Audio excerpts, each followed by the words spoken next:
Intitolato Olympus alle origini del gioco, il Carnevale di Venezia 2026 celebrerà le Olimpiadi invernali di Milano Cortina, un connubio per certi versi inevitabile, visto che i due eventi si svolgeranno sostanzialmente in contemporanea, dal 31 gennaio al 17 febbraio il Carnevale, dal 6 al 22 febbraio le Olimpiadi.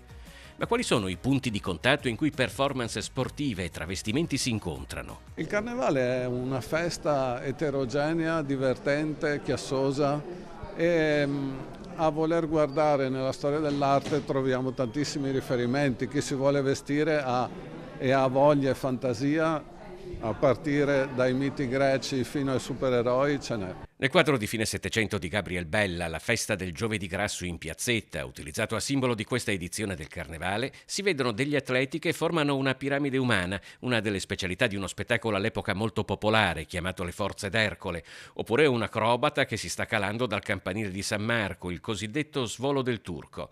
Ecco allora come abilità sportive e festeggiamenti carnevaleschi si intrecciassero nel Medioevo.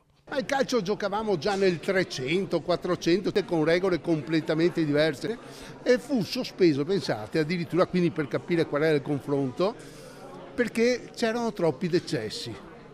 Quindi insomma, ma non soltanto tra chi lo giocava, ma anche tra il pubblico. A volte di questi tumultuosi eventi sportivi rimane traccia nella toponomastica cittadina, come per Calle della Raccheta a Cannareggio. Si giocava con una racchetta, va bene, e con una palla che era fatta con pergamena e all'interno, compressa, veniva messa della lana e addirittura rimbalzavano.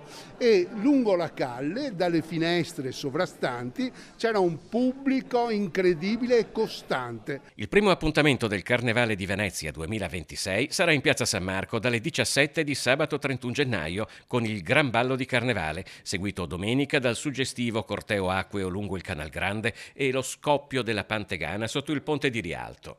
Da lì un lunghissimo calendario di eventi in tutto il comune, dagli spettacoli sull'acqua dell'Arsenale a sfilate di carri allegorici in tutto l'entroterra e a Lido e Pellestrina. Il Carnival Street Show prevede oltre 350 artisti coinvolti e 1000 esibizioni, ma anche nello spettacolo all'Arsenale nonché al dinner show il tema delle Olimpiadi sarà ripreso. Abbiamo cercato di diminuire la pressione territoriale anche con l'espansione della programmazione su tutto il territorio, a cominciare dalla terraferma. Il fatto di non avere solo la spettacolazione in Piazza San Marco e di avere più punti di attrazione ci permette di non avere particolari affollamenti. Ovviamente le aree più centrali in alcuni momenti sono fortemente sotto pressione.